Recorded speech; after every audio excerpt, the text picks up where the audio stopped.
Bon, ben, bonsoir à tous. Je me présente, je m'appelle Lucas, je suis un DRM recherche. Et aujourd'hui, on va vous faire donc, du coup, la deuxième partie de la format de recherche en nuance, cette fois sur les plasmides et les protéines. Je vais vous présenter. Donc voilà, donc moi je m'appelle Paul, je suis tuteur recherche et donc en deuxième année de médecine et donc je vais participer justement à la formation de ce soir comme l'a dit Lucas. Moi, je m'appelle Bastien Carrello, je suis étudiant en deuxième année de médecine et je vais vous faire la partie sur les protéines. Et moi, je m'appelle Maëlie, je suis en deuxième année de médecine aussi et je vais faire la deuxième partie sur les plasmides. Et moi, je suis Malo, RM Recherche avec Lucas et donc voilà. Deuxième année de médecine. Donc, on va aborder au début tout ce qui est plasmide. Vous avez une fiche avec vous, c'est vraiment l'essentiel sur tout ce qui est construction de plasmide, analyse de plasmide, etc. Vous allez voir, c'est toujours les mêmes questions qui vous sont demandées. La première diapo, c'est quoi la première diapo? C'est une sorte un petit peu de panneau de vigilance par rapport à deux, trois points, notamment tout ce qui est globules rouges, parce qu'en fait, on ne peut pas modifier génétiquement des globules rouges. Je ne peux pas prendre des globules rouges à un patient, les trafiquer, leur mettre des plasmides, leur faire exprimer une protéine. Je ne peux pas les remettre après les globules rouges à ce patient. Je ne peux pas le faire, ça. Ça ne marche pas. Le globule rouge n'a pas les outils nécessaires à ça. Par contre, aussi à bien distinguer avec tout ce qui est transgénèse. Transgénèse, je vais dans l'ovocyte fécondé, je modifie mon ovocyte fécondé, et après, par contre, c'est pour toutes les cellules. Les globules rouges seront impactés par la transgénèse. Ça, voilà, c'est petite subtilité. Pareil, tout ce qui est type de promoteur aussi. C'est important parce qu'on va beaucoup vous demander à lire bien les promoteurs de vos plasmides. C'est-à-dire que quand on vous demande est-ce que c'est chez les bactéries, est-ce que c'est chez les eucaryotes, dans quel tissu c'est, il faut toujours regarder le type de promoteur. Donc, regardez bien quel promoteur il s'agit pour bien répondre aux items sur ça, parce que forcément, vous en aurez. Puis le dernier point, ça c'est plus un point général. Pour les plasmides, il faut vraiment essayer de bien s'approprier ce qu'on fait. Un plasmide, on fait un clonage. On prend un morceau d'un plasmide, on va le mettre dans un autre plasmide et ça nous fait un plasmide recombinant. Hein, on coupe, vraiment, c'est une idée de puzzle. Voilà, il y a vraiment une idée de puzzle. Donc, prenez bien le temps de dessiner vos plasmides, de voir où sont vos sites de restriction, quel enzyme on utilise, ça correspond à quel site de restriction, combien il y a de pertes de base entre les sites de restriction, qu'est-ce que ça va donner dans le plasmide recombinant, de quel enzyme on parle dans l'item, est-ce qu'on parle du plasmide initial ou du plasmide recombinant. Donc, ça, c'est vraiment important de bien se repérer par rapport à ça et de prendre le temps pour bien lire l'expérience, bien lire l'énoncé, pour ne pas passer à côté du sujet.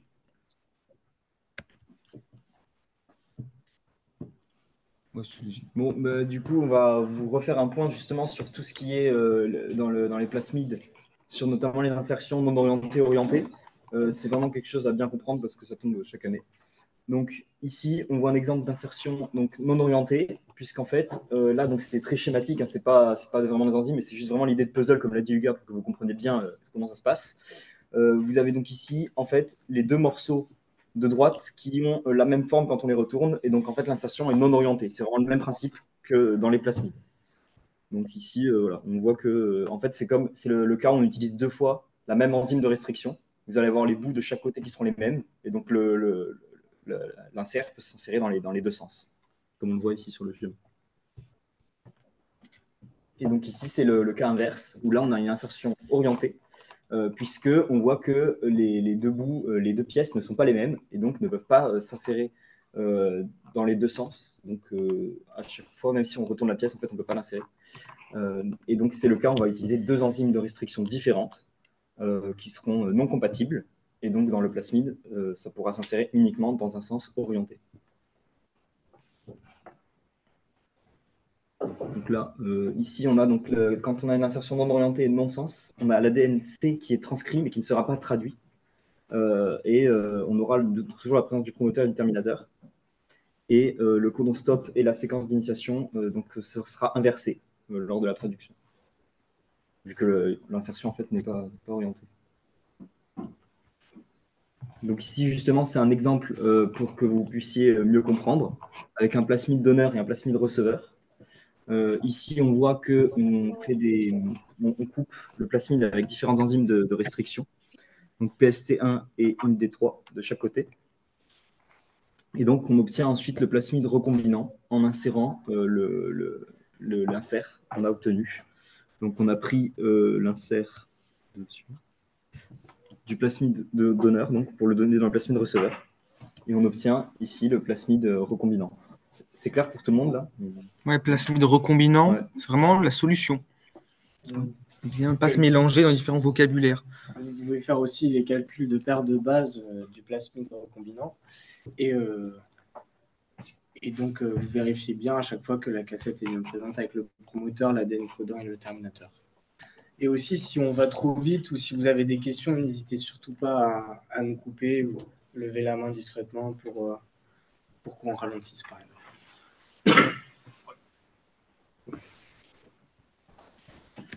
Donc aussi un petit point de Vas-y. Aussi un petit point de vocabulaire. Quand on parle de transformation, on fait entrer l'ADN dans une bactérie et on aura du coup une production de protéines sans modification post-traductionnelle puisque chez les prokaryotes, c'est quelque chose qui n'existe pas. Il faut bien faire attention à ça dans les items, ça tombe assez souvent.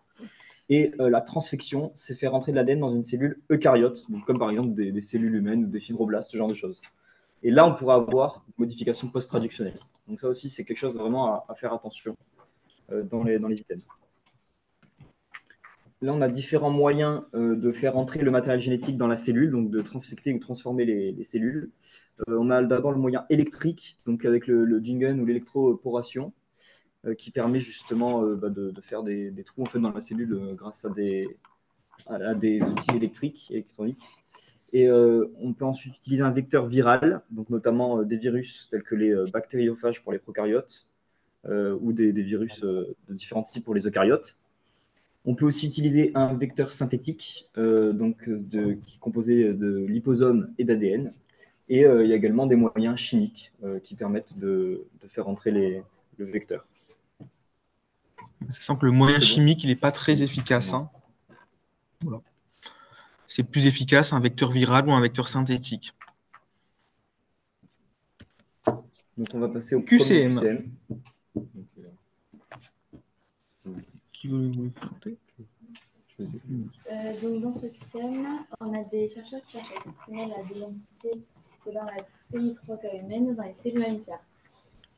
Donc pour cela, ils veulent mettre cette DNC dans le plasmide PXP, donc qui est présenté ici.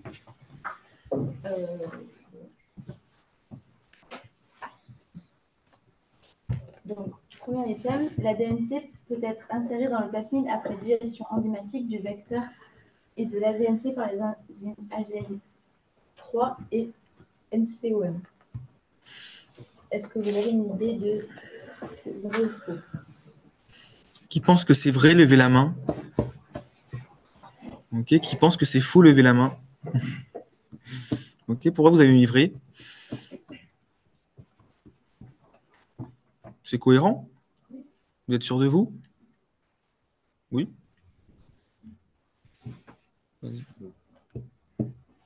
Donc en effet c'est vrai parce que on voit que les deux enzymes elles ont à chaque fois un seul site de restriction, que ce site de restriction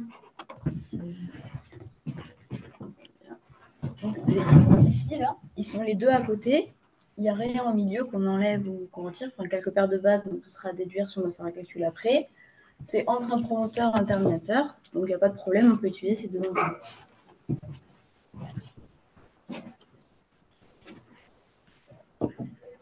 Ensuite, l'item B, la digestion du plasmide XP par XHO1 donne un fragment de 1200 paires de bases.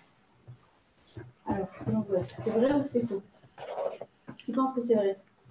Je pense que c'est faux. Ok. Donc, en effet, c'est faux. Donc, ouais.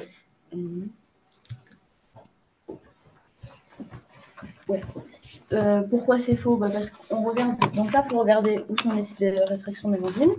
Donc, on voit qu'il y en a un là et un là. Donc, déjà, c'est-à-dire qu'on a deux fragments. Donc, tandis que là, on dit qu'il n'y en a qu'un. Déjà, il y a une erreur. Après, si vous voulez vous amuser à calculer, bien sûr, vous avez le temps, mais vous pouvez vous amuser. Vous faites, vous calculez le nombre de paires de bases qui est entre ces deux sites-là. Et ce résultat, moins 4000 moins ce résultat et vous verrez que vous obtiendrez du coup 3570 et 630. C'est clair ou pas?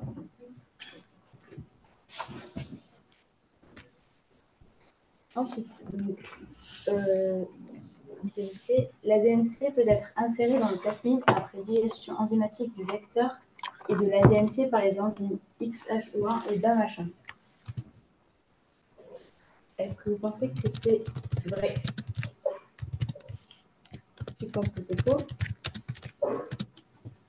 Ok. Donc, en effet, c'est faux. Pourquoi c'est faux? Parce que... je regarde aussi.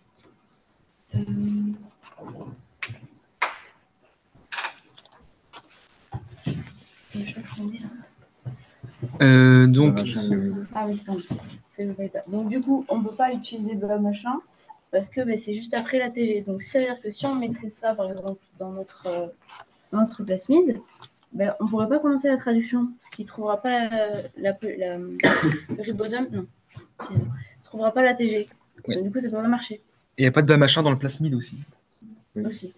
Donc ça, bon, s'il n'y a pas de BAM-H1 dans mon plasmide de receveur, je ne peux pas intégrer mon... Parce que vous ne pouvez pas l'ouvrir. En fait. Mon insert. Alors, il y a une petite question sur le zoom. Peu importe la place du promoteur, il faut juste en avoir au moins sur le plasmide. Alors, ça dépend. Ah oui, peu importe la place du terminateur. Oui, il n'y a pas de sens au terminateur. Non. Il faut en avoir un en tout cas. S'il n'y en a pas, par contre, c'est faux. Ça peut Voilà. pas, il ne pourra pas. Donc, il faut avoir un terminateur. Sinon, tu ne peux pas faire ta transcription et tout le tralala. Voilà. Ouais. Parce que du coup, ce OEM, HO1 peut ouvrir le plasmide et même si moi s'il a que le premier et pas le deuxième, est-ce que du coup ça l'ouvre quand même et du coup on pourra quelque chose par-dessus même s'il n'a pas le BA1? XO1, tu veux dire? Oui. Tu veux utiliser que XO1? Je n'ai pas compris ta question. Dans le plasmide, il n'y a pas BAM H1. Non. Ouais. Mais du coup, est-ce qu'il est quand même ouvert par l'autre? Oui, si tu mets ton plasmide PXP tout seul et tu mets ton XO1, il va être ouvert, ouais. Du coup, ça irait. Moi, si la DNC n'avait pas n'était pas coupé après la TG, il pourrait être quand même intégré, même s'il n'y avait pas machin. Il faudrait un site XO1 ici quand même. Oui. En fait, il faut qu'il y ait au moins un site correspondant à chaque extrémité dans le plasmide. Donc sinon, tu ne peux pas le faire. Donc en fait, là, ce serait quand même faux, même s'il y avait BAM-H1 avant, ATG. Puisqu'il n'y a pas de site BAM-H1 dans le... Oui, il n'y a pas de site BAM-H1 dans le plasmide. Donc, dans tous les cas, tu ne pourrais pas insérer, en fait, le bout BAM-H1 ne pourrait jamais s'insérer dans le plasmide, en fait. Peu importe...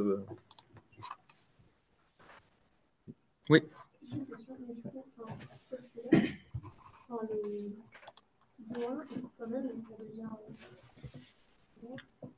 Sur le plasmide PXP? Oui. Après, il va peut-être se reconstruire aussi. Hein. Des fois, naturellement, ils se reconstruisent. Mais globalement, ouais, c'est ça l'idée. Ouais. Ok, du coup, item D.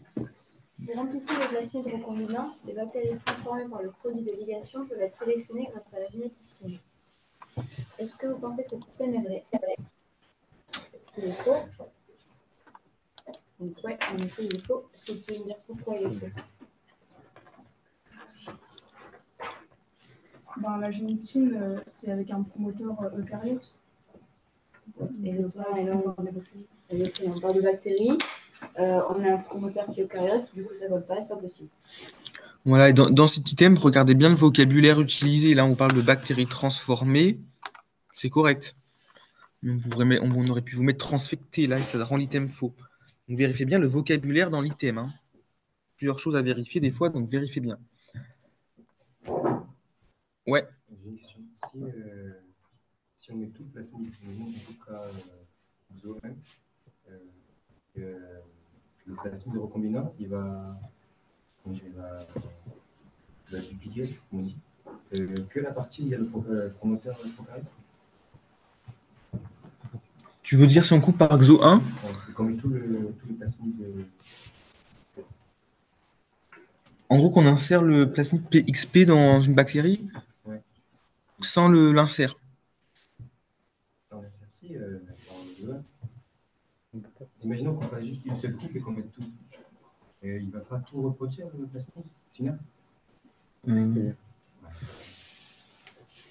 Parce que là, si donc tu t'insères ton ADN codant par quoi? Ah, j'ai pas compris ta question. Peu importe, une seule. Et en fait, tu peux pas insérer ton ADN codant par XO1. Il faut que ça marche, quoi. Rien qui marche, peu importe. Genre avec Indel 3 XO1. Par exemple. En gros, par exemple, tu peux rajouter, si on avait rajouté un site IN3 après l'OXO1, par exemple, on aurait pu faire avec l'enzyme IN3 une insertion non orientée au niveau du site de restriction de IN3. C'est-à-dire qu'on aurait ouvert, on aurait intégré le plasmide dans un sens ou dans l'autre, où ça se serait refermé spontanément. Mais pour ça, il faudrait qu'il y ait un autre site de restriction pour IN3 après le TGA. C'est quoi sinon la question? Non, ouais, mais si le plasmide, là, on est d'accord qu'après ça va l'amplifier ce qu'il y a dedans. Ouais. Oui. Après, Si on met tout le plasmide XP, qu'on arrive à se débrouiller pour qu'il rentre totalement dans la bactérie, il n'y aura que la partie où il y a le promoteur prokaryote qui va être amplifié. Non, c'est tout le plasmide. Oui. C'est tout le plasmide. En fait, oui. Le plasmide, il va être reproduit dans la bactérie. Mais par contre, ce qui va être transcrit, c'est que ce qu'il y a après un promoteur prokaryote. C'est deux phénomènes différents. Tu as la réplication du plasmide par ORI, donc c'est possible dans les bactéries, et tu as la transcription, donc pour faire ton ARN, ADN, ARN, tout ça. Et ça, c'est avec les promoteurs. Donc tu peux faire comme les promoteurs prokaryotes dans une bactérie. Est-ce qu'il suffit qu'il y ait seulement un terminateur dans le plasmide? Donc, si on utilisait XO1 et qu'on pouvait aussi utiliser XO1 pour insérer l'ADN-C, mais XO1, là, on est en train d'enlever un terminateur. Du coup, ça marcherait quand même. Parce qu'il y a un autre terminateur. Non, il te faut un terminateur absolument après ta séquence codante. Oui. Ouais. En fait, il faut qu'il soit juste après ta Qu'il séquence. soit dans l'ordre. S'il est ailleurs, ça marche pas. Promoteur, ADN codant, terminateur. Ouais. Donc, c'est systématique. Après, on peut faire des énoncés où le but c'est d'insérer quelque chose, un promoteur, un terminateur ou un ADN codant, mais la cassette dans le plasmide, elle n'est pas complète. Et dans ce cas-là, si on vous pose la question est-ce que c'est transcrit, est-ce que c'est traduit, ça sera faux. Parce qu'il y a des cas aussi où il y a deux ADN successivement, c'est-à-dire un promoteur, ensuite deux ADN et puis un terminateur. Ça marche. Tu vas avoir deux protéines qui vont fusionner en deux. Par exemple, quand on veut coller une étiquette histidine-6, quand on veut coller une étiquette pour que la protéine soit fluorescente, on rajoute un ADN codant juste à la suite. J'ai pas compris orienté et non orienté. Alors ici, en fait, par exemple, non orienté, c'est ce qu'il a dit tout à l'heure, Malo. C'est que par exemple, là, en fait, imagine que là, par exemple, si de ce côté-là, on avait un autre site de restriction pour cette enzyme-là, pour IN3. Si jamais tu coupes ton plasmide par IN3 là-haut, d'accord que du coup, en fait, c'est ce que tu disais tout à l'heure. En gros, imagine qu'il se linéarise et tu vas avoir un bout IN3 et un bout IN3. Du coup, si tu mets un ADN-C avec deux extrémités qui sont compatibles avec les deux extrémités du plasmide, bah, en fait, ça pourra se mettre dans les deux sens. Ça ne va pas imposer un sens. Tu comprends ou pas? En gros, si je coupe le truc par lui-même, ouais. Et que celui qu'on veut insérer commence par le même. Ouais. Si tu coupes par le même, c'est comme on a vu au début. Comme on a fait au début. Ouais. La structure de l'ADN que tu vas couper, elle va être identique sur un bout et sur l'autre. Donc ça peut soit se refermer spontanément, soit s'insérer dans un sens, soit s'insérer dans l'autre sens. Ouais, en gros, retenez une enzyme, c'est non orienté, mais deux enzymes différentes, c'est orienté. Même si ce n'est pas tout à fait la réalité, mais je crois que vous, la prof, elle vous simplifie ça. Il me semble que c'est ce qu'elle vous a dit en cours. Hein. Parce qu'il y a des petits cas, il y a des exceptions, mais Voilà, je ne pense pas qu'elle ira vous embêter là-dessus. Enfin, du moins, cette année, si elle vous a bien dit une enzyme, c'est non orientée et deux enzymes différentes orientées, retenez ça. Hein. Ouais. Vraiment, voilà. Du coup, ça, c'était faux. Ouais, du coup, l'item D, il était faux. Donc, on est bon. Vas-y, Maëlys. Les bactéries transformées par USP3K expriment une P3K humaine. Donc, ok. Est-ce que qui pense que l'extrême est vrai? Qui pense que l'extrême est faux? Ok. Est-ce que quelqu'un est capable de me dire pourquoi c'est faux? Vas-y. Dans le lieu d'insertion, on remarque que le promoteur et en réalité un promoteur cas constitué de bactéries peut pas l'exprimer. Exactement. Oui, donc là, on est chez les bactéries. Les bactéries, c'est prokaryotes. Donc, si on réussit à insérer l'ADN-C, même si on arrive à le mettre, ben, ce n'est pas le bon promoteur pour une bactérie. Donc, du coup, il n'arrivera pas à l'exprimer. Par contre, si on nous dit qu'on est dans une cellule de la peau humaine, là, c'est possible. Parce que du coup, on aura le bon promoteur, un terminateur, notre ADN-C, donc c'est possible. Ok? C'est clair pour tout le monde?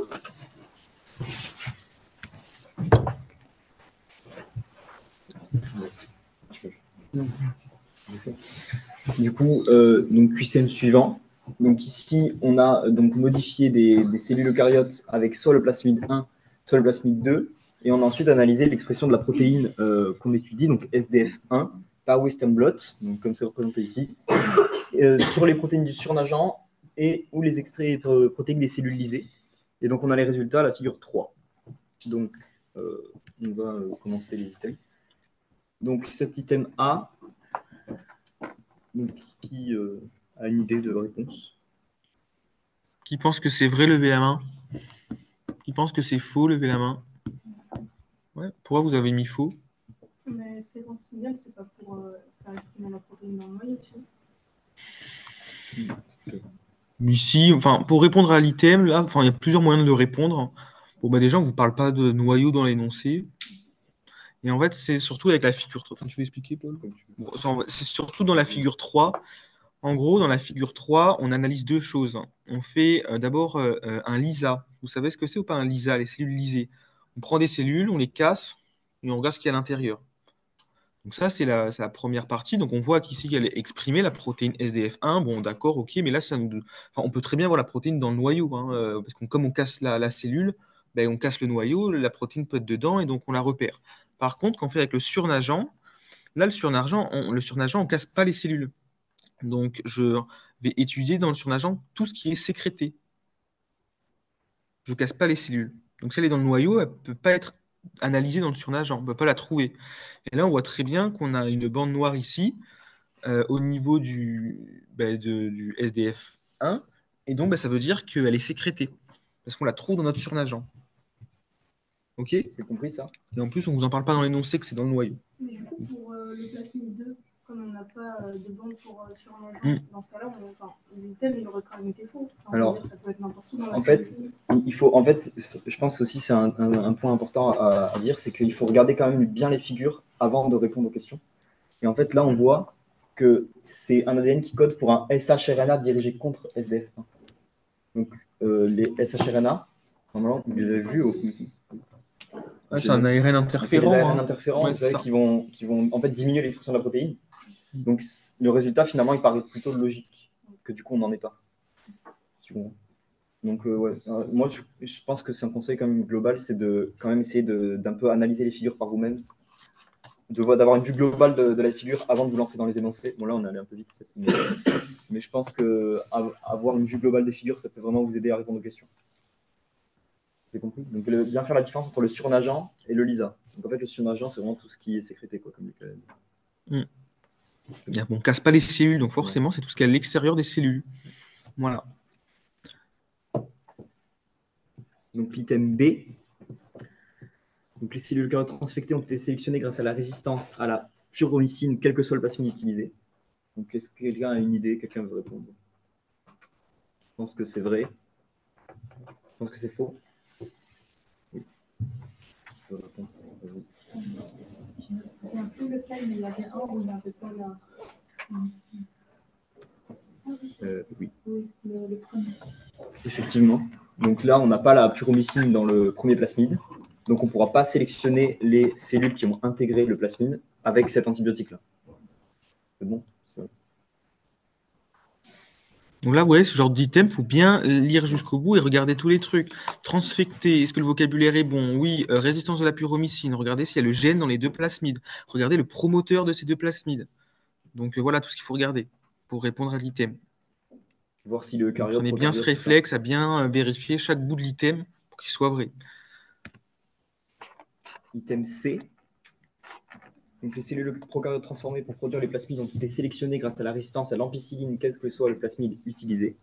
Donc est-ce que cet item est vrai ou faux? Qui pense que c'est vrai? Qui pense que c'est faux? Qui a envie d'essayer de justifier sa réponse? On dit que c'est des cellules prokaryotes, donc transformées par transfectées. Et si on regarde notre plasmide, on a le prokaryote, on a les promoteurs avec Oui. Oui, donc on voit bien effectivement que cet item est vrai, parce que, comme tu l'as dit, les cellules prokaryotes sont bien transformées, et le promoteur, il est bien prokaryote dans les deux cas, et il y a bien le gène à l'ampicilline, de résistance à l'ampicilline dans les deux cas. Donc ça aussi, c'est en fait, c'est le même principe que tout à l'heure. Vous voyez qu'en fait, ces QCM-là, c'est souvent les mêmes choses qui reviennent. Donc en fait, quand vous êtes vraiment habitué, après, le but, c'est d'éviter les erreurs d'inattention, en fait, et d'aller trop vite. Parce que c'est surtout ça la difficulté. Parce qu'après, une fois que vous avez le mécanisme en tête, c'est vraiment c'est pas très compliqué. Donc, item D. Donc, le plasmide 2 code pour un shRNA qui inhibe l'expression de SDF1 dans les cellules eucaryotes transfectées et sélectionnées. Donc, qui pense que c'est vrai? Qui pense que c'est faux? Ok. Quelqu'un veut justifier la réponse? Je voulais juste te dire que Oui. SFRNA, ça inhibe l'expression Ouais. de... Donc, effectivement. Donc, on a répondu à la question un peu tout à l'heure. Mais oui, c'est vrai, parce que comme on l'a dit, en fait, c'est la shRNA, ça code pour du coup, un ARN interférent qui va aller inhiber l'expression de la protéine SDF1. Et donc, c'est complètement cohérent de ne pas retrouver la protéine dans le surnageant, comme on le voit, sur le Western blot. Donc, vous voyez déjà quand même que le fait d'analyser la figure un peu avant, vous voyez shRNA, dans votre tête, vous savez que c'est l'inhibition, donc vous pouvez répondre beaucoup plus vite à cet item-là. Et vous n'avez pas besoin de réfléchir plus que ça, en fait. Parce que là, comme vous avez analysé la figure avant, oui. J'ai pas compris pourquoi c'est vrai, parce que dans la figure 2, dans le plasmide 2, le promoteur, il est à l'envers. Alors, il n'y a pas d'endroit et envers pour les promoteurs sur les plasmides. L'important, c'est que ce soit toujours dans l'ordre promoteur, ADN, codant et terminateur. Mais les enzymes, quand elles vont lire le plasmide, quand elles vont passer sur le plasmide, elles peuvent passer dans un sens et dans l'autre.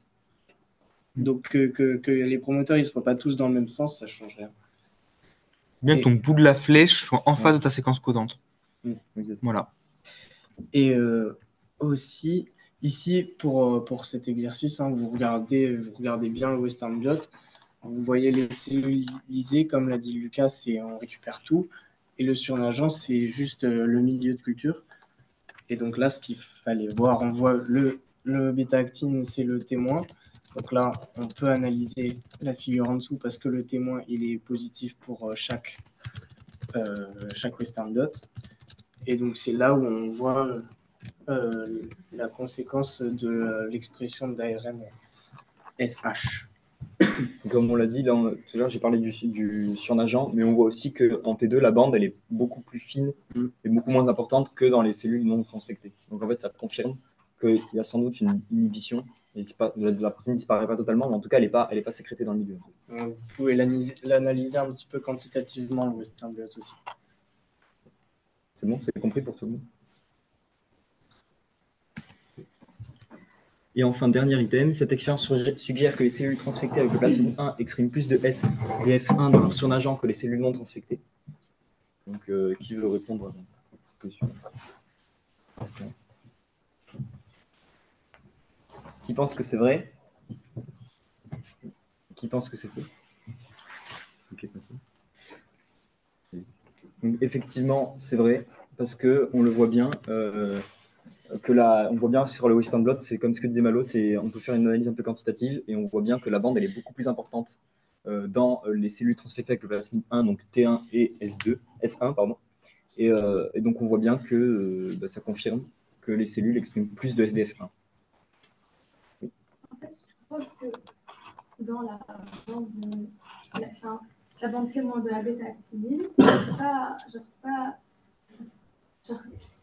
il n'y a rien du coup. C'est pas quand. Alors, en fait, la bêta-actine, c'est pas quelque chose qu'on modifie. Oui, je sais, justement, elle n'est pas censée être exprimée tout le temps parce que vu que c'est témoin. Oui, c'est ça. Parce qu'on la voit pas dans le journal. Parce que c'est pas dans... Oui. Elle est exprimée à l'intérieur d'eux. C'est du cytosquelette, la bêta-actine. C'est ça. Voilà, après, c'est vrai qu'il n'y a pas de témoin pour le surnageant, mais Non, mais après, le surnageant, en soi, C'est vrai. Ouais. c'est vrai qu'il n'y a pas de témoin. C'est vrai, il n'y a pas de Si témoin. vous ne mettez pas de témoin sur une expérience à l'examen, ça serait vraiment très très bizarre.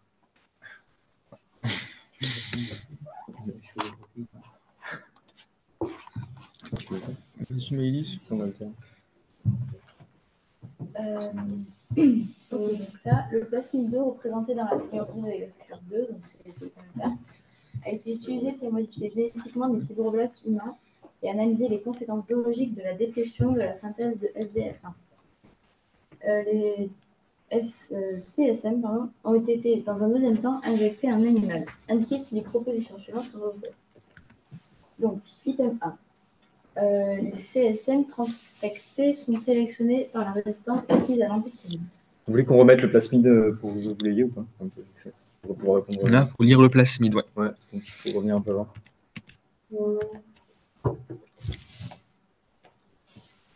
C'était quoi la question? Est-ce que vous pensez que c'est vrai ou faux? Qui pense que c'est vrai? Je pense que c'est faux. Pourquoi c'est faux?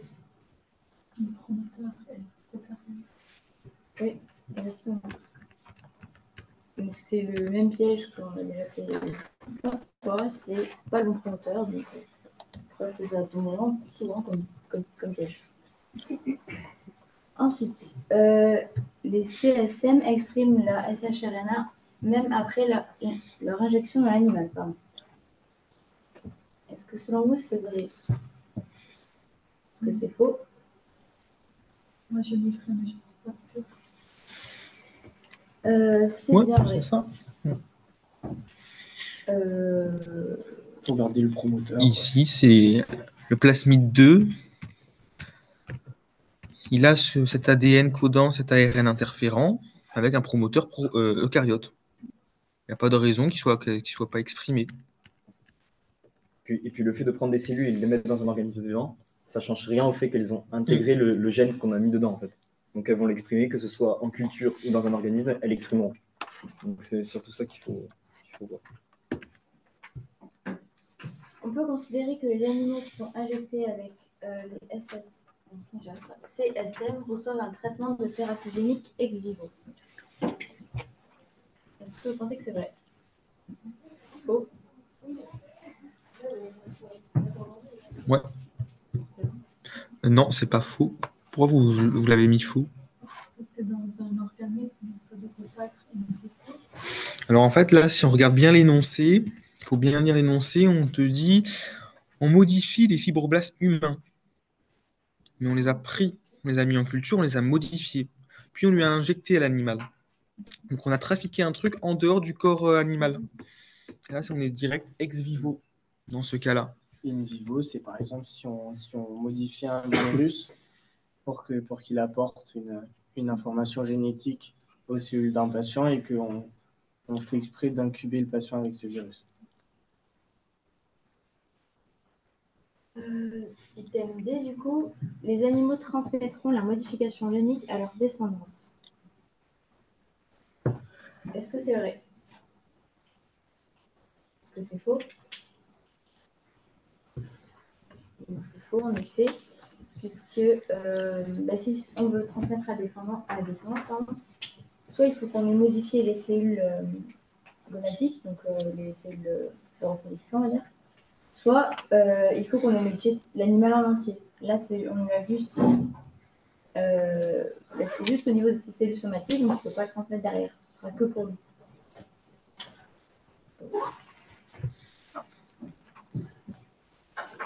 Les chercheurs peuvent transmettre les CSM avec l'ADN codant une protéine fluorescence verte, GFP, et analyser le devenir des cellules génétiquement modifiées dans les animaux vivants et anesthésiés sous une caméra à fluorescence.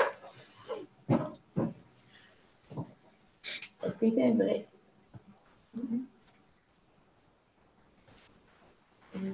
Est-ce que les personnes qui pensent que c'est faux? C'est vrai. Oui.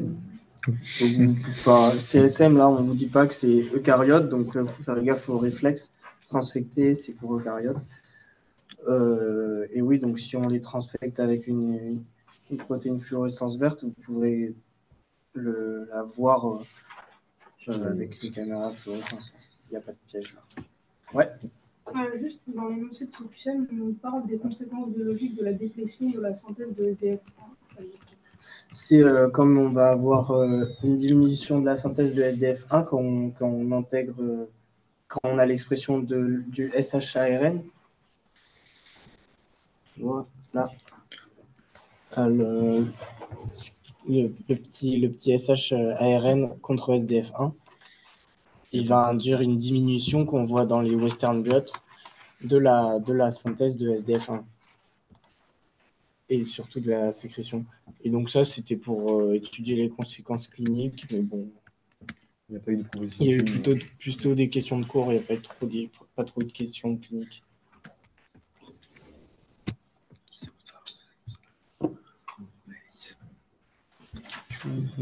Ok, donc maintenant sur le séquençage.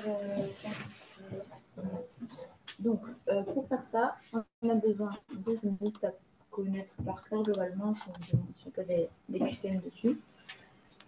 Donc, on a besoin de l'ADN à séquencer, parce que c'est ce qui nous intéresse, qu'on veut étudier, donc c'est important de mettre dedans quand même. Ensuite, d'amorce d'une ADN polymérase. L'amorce pour aider l'ADN polymérase, parce que, je ne sais pas si vous vous souvenez, mais dans un séquençage sur mon Messenger, en fait, on va synthétiser des brins d'ADN. Donc, du coup, pour synthétiser les brins d'ADN, l'ADN polymérase ne va pas partir de rien. Elle ne laisse pas faire. Du coup, on lui rajoute une amorce pour qu'elle puisse se fixer sur le brin pour pouvoir commencer sa synthèse. Ensuite, on a besoin de désoxyribonucléotides. Donc, ça, c'est pour faire fonctionner l'ADN polymérase. Et de didésoxyribonucléotides. Donc, ça, c'est pour le principe même du séquençage Messenger qu'on va voir juste après. Et après, il faut des sels et de l'eau. Donc du coup, c'est ce que je disais, qu'on a besoin du coup, donc là on voit l'amorce, l'amorce, la séquence ADN qui nous intéresse, et après l'ADN polymérase qui vient du coup synthétiser le brin complémentaire de notre matrice. Et en fait, le principe, c'est que donc l'ADN polymérase qui va synthétiser son brin d'ADN tranquillement, et à un moment donné, en fait, au hasard, elle va récupérer un didésoxynucléotide. Sauf que ça va bloquer la synthèse, en fait, parce qu'elle n'arrive pas à rajouter d'autres trucs derrière. Ouais. Donc ça bloque. Donc ça veut dire que, en fait, ça va le faire plein de fois pour plein de morceaux d'ADN différents, ce qui fait qu'on va se retrouver à chaque fois avec une extrémité différente. Est-ce que vous voyez ce que je veux dire ou pas? C'est statistique. Hein. Et le didésoxyribonucléotide, comme il n'a pas de groupement OH en 3 et 4, en position 3 et 4, normalement, la synthèse la polymérisation, c'est de 5' en 3', vous l'avez vu. Et donc là, comme il n'y a plus de OH en 3', on ne peut plus polymériser. Et donc, c'est statistique. On va rajouter... on va avoir 4 tubes. Dans chaque tube, on aura une base différente, soit dans un désoxyribonucléotide, soit un didésoxyribonucléotide. Et donc, au hasard, elle va prendre soit le désoxyribonucléotide, soit le didésoxyribonucléotide. Et donc, le didésoxyribonucléotide, c'est lui qui va changer dans chaque tube. Dans un tube, on va mettre un didésoxyribonucléotide ATP, puis dans l'autre du TTP, du CTP et du GTP. Et c'est celui-là qui va bloquer la synthèse à différents endroits de la polymérisation du coup. Et ces statistiques, vous allez avoir des brins qui vont être synthétisés, qui vont être tout petits, où le didésoxyribonucléotide il va être inséré au tout début. Et puis dans d'autres, au lieu de prendre le didésoxyribonucléotide, il prend un autre nucléotide. Et la synthèse continue jusqu'à ce qu'il prenne au hasard un didésoxyribonucléotide. Et donc vous récupérez tous ces fragments qui font une longueur différente. Et donc statistiquement, vous pouvez reconstruire la séquence. Donc du coup, après avoir fait ça, vous avez vos petits tubes avec toutes les séquences qui ont été synthétisées, etc. On fait une électrophorèse, ouais, un truc qui les... Ça les sépare. Ça sépare les différents brins en fonction de leur taille. Donc là, c'est... je pense. Donc plus le brin est léger, et plus il va aller loin. Donc ça veut dire que... Donc on vous met le sens de migration, donc ça veut dire que ce brin-là, il va très loin. Donc du coup, ça veut dire qu'il est tout petit. Donc ça veut dire c'est le début de la séquence. Ce brin-là, il est très proche du début, donc ça veut dire qu'il est super gros, il n'a pas réussi à avancer. Donc ça veut dire qu'il est à la fin de la séquence. Donc à partir de ça, vous pouvez remonter la séquence. Vous pouvez trouver la séquence. Donc c'est le but de l'expérience. Parce que le but du séquençage, c'est de trouver la séquence qu'on a dans notre matrice. C'est clair ? Et donc, la séquence, vous la lisez dans le sens inverse de la migration, comme l'a dit Maïs. Et donc, vous faites gaffe, hein, parce que les flèches, elles changent souvent. C'est pour voir si vous vous souvenez bien. Donc, vous lisez toujours dans le sens inverse de la migration et vous lisez la séquence du brin complémentaire qui était en train d'être synthétisée par l'ADN polymérase et qui a été arrêtée à différents moments. L'ADN polymérase, elle synthétise de 3' en 5' ou de 5' en 3'?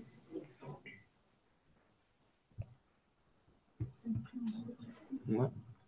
Donc, vous notez votre petit 5'. Vous notez donc ATCGTTGA en lisant dans le sens inverse de la migration. Et vous finissez par votre 3'. Et là, vous avez la séquence du brin complémentaire. Donc, ensuite, vous pouvez retrouver la séquence du brin matrice de 3' en 5', en faisant la complémentarité. Et en inversant bien, hein, 3', 5', c'est antiparallèle l'ADN. Hein. Bien inversé. Et lisez bien aussi les lettres. Hein. On peut avoir une erreur sur la dernière lettre de la fin. Donc, bon, voilà. Lisez bien, c'est un peu long, mais il faut bien regarder chaque lettre. Un peu vous piéger sur ça, je sais pas, mais c'est un peu vicieux, mais bon, vite arrivé. Ok, QCM4. Bah, là, en fait, le QCM4, on va faire un séquençage. Donc, le QCM4, donc l'énoncé, voilà, on a fait un séquençage d'une séquence. Et on a donc les résultats qui sont présentés. Et donc, item A, le séquençage fait intervenir entre autres une amorce, une ARN polymérase, des désoxyribonucléotides, des désoxyribonucléotides et de l'eau. Donc, qui pense que c'est vrai et qui pense que c'est faux? Ok. Est-ce que quelqu'un veut justifier? Ouais, c'est ça. C'est le piège un peu. Voilà, le piège un peu auquel il faut faire attention parce que c'est possible que ça fasse ça. Mais, ça peut arriver. Voilà, donc c'est bien une ADN polymérase. Et de toute façon, si vous connaissez le principe en fait de la méthode, bah, vous pourrez facilement déjà retrouver les éléments dont vous avez besoin et ensuite savoir que c'est pas ARN polymérase, mais ADN polymérase. Mais c'est vrai qu'en lisant vite, on peut le cocher vrai, alors qu'il faut faire attention. Donc c'est bien ADN polymérase. Thème B, le séquençage consiste à synthétiser des brins d'ADN de différentes tailles. Donc ça, après ce qu'on vient de dire, c'est la définition, la définition ouais. du séquençage en fait. C'est exactement tout ce qu'on vient d'expliquer. Donc, item C, le séquençage selon Sanger consiste à couper l'ADN nucléotide après nucléotide et à les analyser afin de connaître leur enchaînement. Donc, qui pense que c'est vrai? Qui pense que c'est faux? Oui, donc là c'est ça. En fait, on va synthétiser les brins. Il n'y a aucun moment où on va couper l'ADN. On ne coupe pas du tout l'ADN, c'est juste une synthèse. C'est une synthèse qui s'arrête à un moment ou à un autre. Et encore, il faut bien comprendre le principe de la méthode. Ouais. J'ai une question. Dans l'énoncé, on est sûr qu'on parle de séquençage de Sanger. Est-ce que l'item B, c'est juste comme l'item D, le B. Le B. Ouais, c'est Oui. sous-entendu. C'est C'est sous-entendu que c'est un séquençage selon Sanger parce que voilà, il vous présente la figure à côté et que vous avez vu que ça. Oui, de toute façon, même le séquençage en général, c'est ça le principe. Hein. Oui. Est-ce que s'il y avait écrit dans le A, s'il y avait écrit ADN polymérase, mais qu'il n'y avait pas écrit C'est entre autres. Entre autres. Dans Ah le oui. thème A, on nous dit entre autres, donc on peut vous mettre soit deux éléments, soit tout. Entre autres, quand on Ça écrit reste, entre autres de manière générale, c'est-à-dire que la liste, elle n'est pas obligée d'être complète. C'est pas exhaustif. Voilà. Des fois c'est plus touchy, c'est à vous de juger si vous voulez tout ou pas. Enfin, sur d'autres items, hein. Sur ça, c'est assez clair. C'est bon. Donc, la séquence du bras synthétisé est donc celle présentée au tableau. Donc là, d'après la figure, est-ce que même quelqu'un va essayer de répondre carrément ou pas? Allez-y, on est là pour. Oui. AG, on lit donc dans le sens inverse de la migration. Inverse de la migration. On lit donc A, G, T, T, A, C, C, G, T, C, T, G, C. Et c'est ce qui nous est présenté. Ça tombe bien. Et on voit bien que c'est 5' vers 3'. Voilà. Attention, il ne faut pas que ce soit 3' vers 5', par exemple. Ouais. Ça fait attention parce que la séquence peut être correcte, mais le sens peut être inversé. Donc, il faut quand même. Faites-le jusqu'à la fin. C'est pas que les 3 premiers sont bons, que le reste est bon. Oui. Il faut vraiment vérifier l'ensemble des trucs. Donc, des fois, ça peut être long et ça peut être fastidieux parfois, mais il faut vraiment se forcer à bien faire. Et plus vous vous entraînez, et plus le jour J, vous saurez le faire calmement. Pareil, regardez bien, parce que même dans le schéma, des fois, on confond, Oui, etc. Il faut bien voir lequel est plus bas que l'autre et tout. Hein. Retenez surtout Donc, bien allez-y que doucement. on lit dans le sens inverse de la migration. Quand il y a une flèche, vous lisez dans le sens inverse, vous avez le brin complémentaire, parce que ça, vous risquez d'oublier. Ouais, quand vous dites de bas vers le haut, c'est pas tout à fait vrai. Là, oui, mais bon. En général, c'est le bas vers le haut. Mais... Ensuite, la séquence du brin matrice est blablabla. Donc là, c'est comme on a dit, on a le brin synthétisé ici, en haut. Et donc là, vous allez mettre votre petit 3' en dessous du 5', votre petit 5' en dessous du 3'. Vous recopiez la complémentarité des bases. Et ensuite, là, ils vous ont mis le 5' à gauche. Donc, il faudra inverser votre séquence. Donc, vous pouvez le faire directement, mais c'est plus casse-gueule. Et donc, ensuite, vous voyez que c'est le bon brin. On a le C qui correspond au G, le G au C, le T au A, etc. Est-ce que c'est clair le séquençage? Un petit brouillon pour ça. Oui, il faut se poser sur son brouillon. C'est bon, le séquençage. On est bon pour le séquençage? Ça peut tomber. Hein. Oui. Vous n'avez pas beaucoup de QCM cette année, mais bon. Ok, donc là, nouveau QCM. Des chercheurs ont étudié une protéine du virus SARS-CoV-2 de 55 kilodaltone qui pourrait servir pour la vaccination contre le Covid-19. La séquence codante pour cette protéine est disponible dans un plasmide, PCOV, donc à la gauche, sous la dépendance d'un promoteur eucaryote. Ici. Toutefois, les industriels veulent produire la protéine dans un système prokaryote dont la séquence est présente. Tu peux enlever le... Oui, juste. La séquence est présente dans le vecteur P-prom. Ici. Il est donc nécessaire de remplacer le promoteur eucaryote par un promoteur prokaryote. Vous noterez que la séquence de la protéine COV comporte un tag ici. Le vecteur obtenu sera appelé PCOV. Donc, item A. Il y a encore un petit bout d'énoncé. Pour obtenir le vecteur PCOV-Pro, les plasmides PCOV et P-prom sont digérés par l'enzyme H-IN3. Donc, du coup, donc là, dès que vous voyez un nom d'enzyme, vous repérez un petit peu où c'est pour vous familiariser aussi avec les figures et tout ci. Donc là, je vois que c'est là, là et sous le. Ouais, c'est caché, oui. C'est fait exprès. Par la suite, les fragments d'ADN correspondant au promoteur prokaryote issu de P-prom et au vecteur sans le promoteur eucaryote issu de PCOV sont purifiés et mis en présence de tous les éléments nécessaires à une ligation dans un tube. quand des bactéries sont ensuite transformées par le produit de ligation. Les chercheurs souhaitent obtenir un plasmide contenant le promoteur prokaryote correctement orienté en amont de la séquence codant COV2. Indiquer ces progressions suivantes sont possibles. Donc, item A, les bactéries transformées sont sélectionnées grâce à la résistance à l'ampicilline. Qui pense que c'est vrai? Ok, qui pense que c'est faux? Donc là, pour regarder, on regarde s'il y a dans les deux. Non, attendez, j'en réfléchis 2 secondes. On regarde, donc, on veut mettre le dans ce système, on veut mettre ça là-dedans. À la place de lui, ouais. À la place de celui-là. Donc du coup, on regarde dans celui-là si on a un gène de résistance à l'ampicilline, parce que c'est ce qu'on nous demande. Donc, en effet, il y en a un. Et donc, du coup, là, on fait attention au piège. Est-ce qu'on a bien devant le bon promoteur? Là, on nous parle de bactéries. On a promoteur prokaryote. Donc, c'est bon.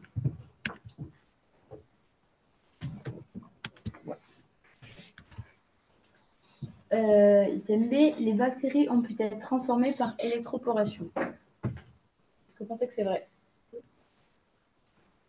Il y en a qui pensent que c'est faux. Donc, en effet, c'est vrai. L'électroporation, ça marche pour tout. Donc, voilà. Cette stratégie correspond à un clonage orienté. Est-ce que c'est vrai ou est-ce que c'est faux? Oui, c'est faux. Pourquoi c'est faux? On utilise la même enzyme de restriction. Exactement, on n'utilise que HDN3, enfin IN3. Donc du coup, le promoteur il peut se mettre dans les deux sens. Donc du coup, c'est non orienté. Ok? Le plasmide recombinant PCOV a une taille de 6300 paires de bases. Donc là, faut calculer. Calcule. Qui pense que c'est vrai, levez la main. Qui pense que c'est faux, levez la main. Donc là. Oui. Au pire, tu. Ouais, Non, bah, il faut y aller étape par étape à ça. ouais, donc là, en premier, ça, pour savoir ça, du coup, vous devez à peu près calculer toutes les tailles, mais donc, en premier, moi je calcule en général la taille de l'insert. Si on ne vous le donne pas, vous calculez. Donc pour calculer la taille de l'insert, vous faites le plus grand site de restriction moins le plus petit. Ok, donc là, je suis nulle en calcul mental. Là, ça fait 800. 3100 moins 2300. Donc 3100 moins 2300, ça fait 800. Donc vous l'écrivez quelque part. Après, vous pouvez poser les calculs aussi. Oui, prenez votre temps sur les calculs. Ensuite, du coup, vous faites pareil de l'autre côté. Parce que là, du coup, on a deux sites de restriction. Donc, on enlève des trucs au milieu. Donc, du coup, on enlève. Donc, là, on a un site qui a 10 paires de base et l'autre, il a 500. Donc, du coup, on fait 500 moins 10. Ça fait 490. Donc, ça, on l'enlèvera. Donc, ensuite, pour calculer le plasmide recombinant, il faut faire la taille du plasmide dans lequel on va mettre notre insert. Donc ici, c'est PCOV, donc de 550 paires de base, moins la partie qu'on vient d'enlever, donc de 490 paires de base. Donc ça fait du coup 510 paires de base. Et on rajoute l'insert qu'on a calculé tout à l'heure, donc de 800 paires de base. Donc ça fait, j'ai dit 510 paires de base, ouais. Plus 800 paires de base. Donc ça fait 5810 paires de base. Donc c'est beau. Addition-soustraction, il faut s'entraîner. Vous avez bien suivi. Donc ça, vous aurez une question là-dessus. Enfin, s'il y a des plasmides, grande chance qu'il y ait une question sur la taille du plasmide. Prenez bien votre temps à faire vos calculs sur le brouillon. Après, ouais, mais même poser les calculs, mais même reposer les additions, vraiment comme... vérifiez plusieurs fois les calculs. Il n'y a aucun Une, deux fois, relisez bien les calculs. Le but, c'est que vous ne fassiez pas d'erreur. Donc vraiment, tous les moyens sont bons pour y arriver. Donc, vraiment, poser les calculs. C'est important. Ok. Ensuite, donc, item E, le plasmide PCOV Pro peut être utilisé pour produire COV2 chez les eucaryotes et chez les prokaryotes. Qui pense que c'est vrai? Qui pense que c'est faux? J'ai pas réfléchi. Oui, c'est faux. on remplace le promoteur constitutif eucaryote par un promoteur procaryote, donc COV2 juste ici sera exprimé juste par les procaryotes. Ouais, totalement. De base, c'est possible qu'un ADN soit exprimé chez les eucaryotes et procaryotes. Bah, il n'y a pas de promoteur général, si tu veux. Enfin, jamais vu. Moi, j'ai jamais vu ça, donc Ça peut peut-être exister, mais là, je vois pas. après, en théorie, on pourrait mettre promoteur Ouais. procaryote et Universel, je eucaryote. sais pas. moi. Mais ça, c'est juste pour la théorie, hein. C'est Oui, oui. pratique. Je sais même pas si c'est les 2 fois la séquence avec 2 promoteurs différents. Ouais. Mais j'ai jamais vu ça. S'il y a Oui, 2 promoteurs à la oui, suite oui. qui se suivent, Non, mais pas à la c'est suite. dégueulasse. L'enzyme, elle va pas aimer ça. Je mets pas la suite. Je mets 3 Tu mets cassettes, 2 cassettes, 2 fois la même cassette. Ouais. Ouais. Mais, Ouais. après ça, on va Ouais. Mais je n'aurai pas de trucs comme ça à l'examen. Hein. Tu vois, il n'y avait pas une question? Ouais. Ouais, il y avait une. Moi, je sais, vas-y. Trop la A, ça va. J'avoue, j'ai pas lu l'énoncé un petit. Question A. Mais, comment est-ce qu'on sait que c'est sélectionné grâce à la résistance à l'ampicilline? Mais s'il n'y a que P prom, enfin, s'il n'a pas fusionné avec P com, comment on sait Bah, en gros, là, quand tu veux sélectionner les bactéries transformées, en gros, tu veux sélectionner que celles qui ont le truc qui t'intéresse. Donc là, le truc que tu veux, c'est ça. Donc du coup, si tu élimines ça, bah, c'est pas grave, tu le veux pas. Tu vois ce que je veux dire? Ouais. Alors, en gros, tu vas avoir tes bactéries transformées. C'est celles qui vont avoir un plasmide qui a été intégré, enfin, qui est rentré dans la cellule procaryote. Le plasmide, comme là, on fait du clonage non orienté.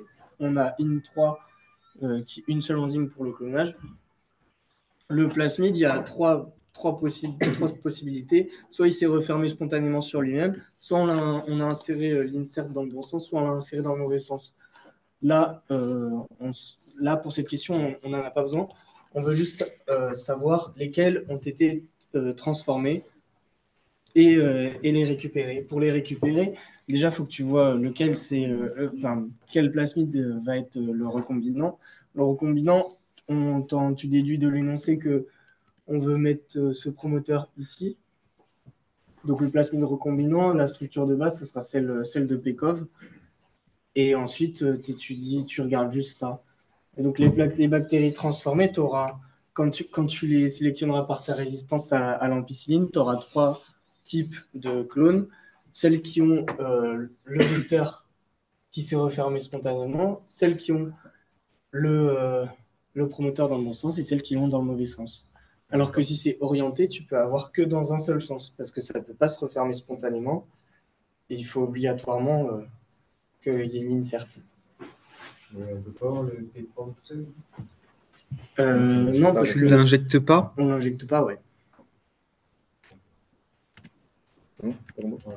Enfin, on sous-entend les bactéries transformées par le plasmide. Tu as injecté que ton plasmide recombinant. Tu n'injectes pas les 2 plasmides de base. C'est sous-entendu que c'est le plasmide recombinant. Hop. Bon, du coup, deuxième partie. Là, on reprend ce qu'on a obtenu et on va transformer donc, des bactéries. Et le but, c'est de savoir, grâce à nos enzymes de restriction, comment est orienté. Est-ce que déjà dans nos plasmides recombinants, on a bien notre promoteur prokaryote et comment il est orienté, etc. Paul, tu veux l'expliquer ou... Moi, Bon, je vais juste renvoyer pour ce QCM et après on partira sur, des protéines. Sur la partie des protéines.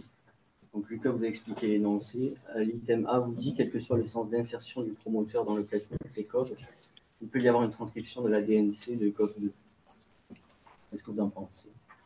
Tu penses que c'est vrai? Voilà. Tu penses que c'est vrai? Oui.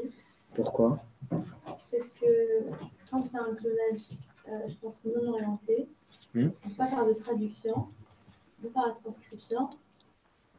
Et quand c'est un clonage orienté, je pense qu'on peut faire les deux. Oui. Sauf que pour avoir la transcription, regarde.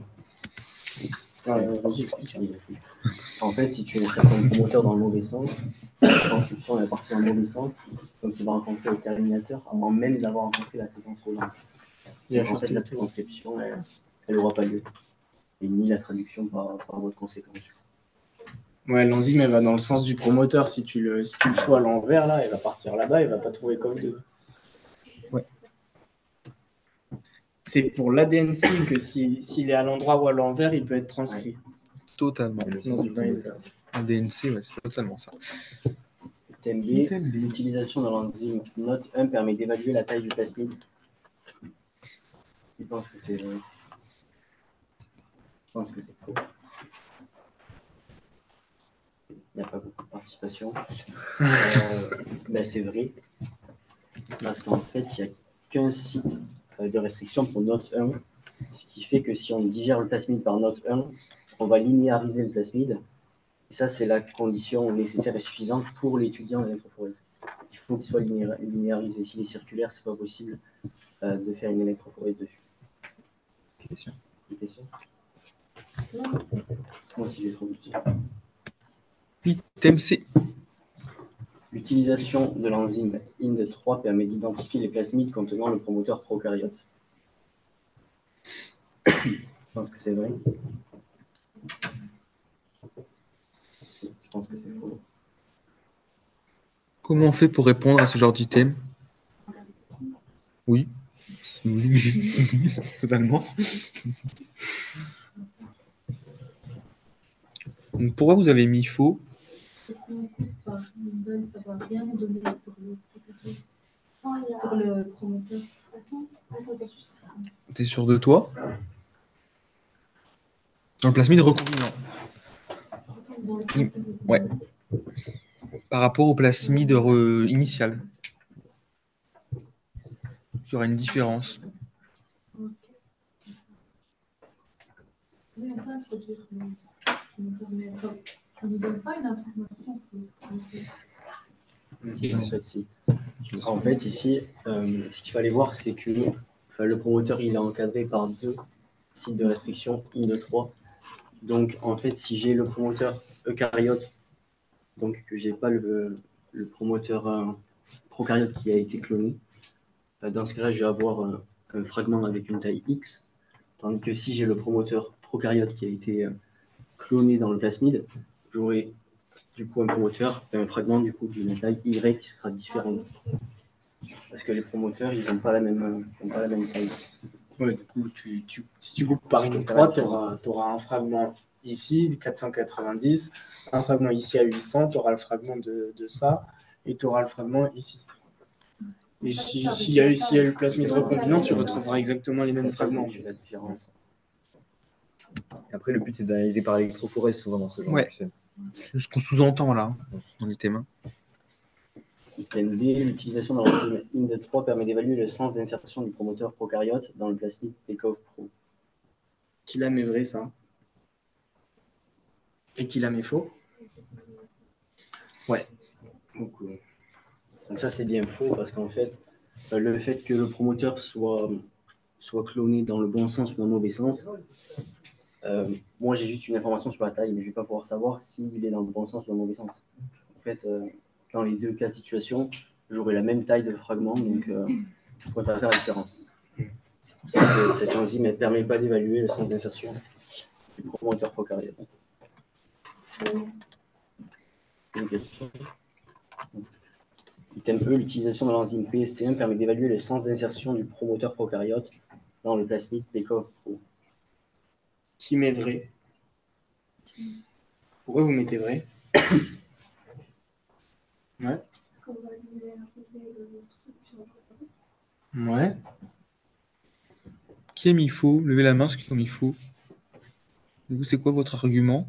Mais en fait, comme PST1 il est un peu au milieu, bah, peu importe le sens d'insertion, ça ne va pas changer la taille du fragment.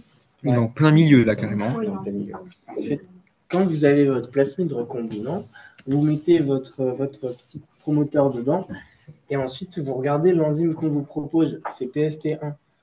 Et donc là, vous regardez, vous voyez qu'elle est à 400 paires de bases du site de IN3 qu'on a utilisé et à 400 paires de bases de l'autre site. Donc au final, quand vous allez le mettre dans votre petit plasmide recombinant, ce qui va se passer, c'est que s'il est dans ce sens, il sera... là, on a un deuxième site, PST1, Quand on va couper, on va faire donc 2 fragments. Quand on va le rentrer, dans un sens, on aura donc 400 plus 10 paires de bases et un autre fragment à 400 paires de bases. Alors que si on met dans l'autre sens, on aura un fragment à 410 paires de bases et un fragment à 400 paires, pas à 400 paires de bases, autant pour moi. Les personnes qui voient la petite erreur que je viens de faire ou pas? Vous suivez ou quoi? Là, il faut bien repérer les sites PST1. On coupe par PST1. On a obtenu notre plasmide recombinant. Il va être en non orienté, donc dans un sens ou dans l'autre, ou pas intégré. Il fait 800 Et on va utiliser votre PST1 insert. pour voir le sens. Il coupe en plein milieu PST1. Donc vous obtenez quoi si vous l'avez mis dans un sens ou dans l'autre? En rapport avec l'autre site PST1 sur le plasmide PCOV, Ouais. qui est à l'extérieur Un des... fragment de 410. Oui. Et un autre fragment de... Pourquoi de 400? Non, pas de 400, de 400 plus 500. Voilà. 500. C'est ça que 400 000. c'était ça mon erreur. En gros, vous allez retrouver donc 2 sites quand vous aurez intégré votre promoteur.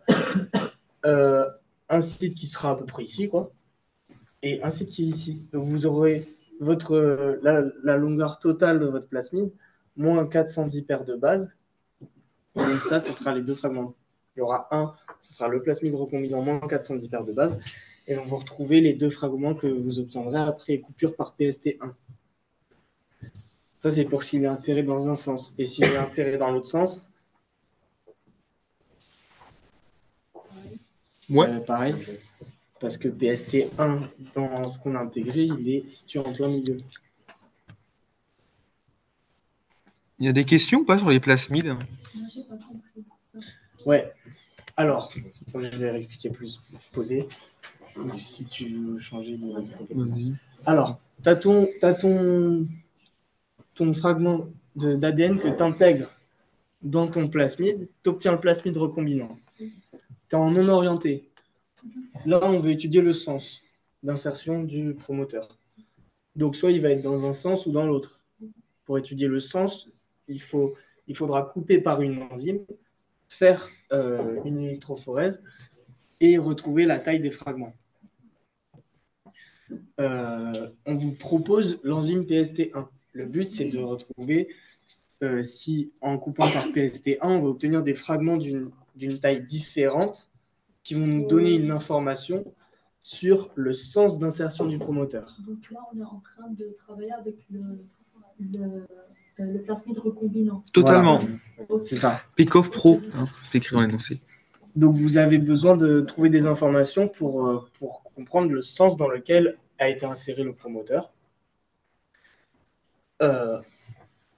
Vous disposez de quoi comme information? Vous savez ce que vous intégrez et surtout, vous disposez de l'endroit où il y a la coupure par l'enzyme. Vous disposez du site de restriction. Donc, au final, quand vous intégrez le promoteur, vous regardez les sites PST1. Le mieux, c'est de le redessiner à côté, comme ça, vous êtes sûr de ne pas vous gourer. Et comme là, c'est sur 2 QCM, vous en aurez besoin. Et donc, vous trouvez un site qui sera ici, mais ça sera intégré, donc ça sera à peu près là. Et donc, un autre site ici. Donc, quand vous coupez par PST1, vous aurez un petit fragment ici et un autre fragment tout autour. Donc, il y aura un gigafragment et un petit fragment. Et si c'est inséré dans l'autre sens, comme PST1, c'est en plein milieu du promoteur qu'on intègre, vous aurez la même taille de fragment. Et là où ça se complique, c'est si on vous met, par exemple, bas machin, il est pas en plein milieu. Bon, là, en l'occurrence, on ne pourrait pas le faire. Si, on pourrait le faire. Là, on a un site bas machin. Donc, si, au lieu de proposer l'enzyme PST1, vous proposez bas machin, on aurait le plasmide de recombinant. C'est ça qu'on étudie. Dans un sens, on aurait un petit fragment qui serait de 2400 à 2300, donc 100 paires de bases, plus 10. On est d'accord? Non, la petite machin. Le machin, il est en haut. Ouais. Donc on aurait 109. Hein. Non, ouais. Ou 109 110, ou 109, ouais. Et dans l'autre vous aurez sens. un petit fragment ici plus le gros. Et par contre, si on insère dans l'autre sens, vous aurez un gros fragment qui va de 2400 à 3100, donc 700 plus 9 paires de base. Est-ce que du coup, donc on est bon sur les plasmides. Ben maintenant, on passe sur la deuxième grosse partie qui sont les protéines.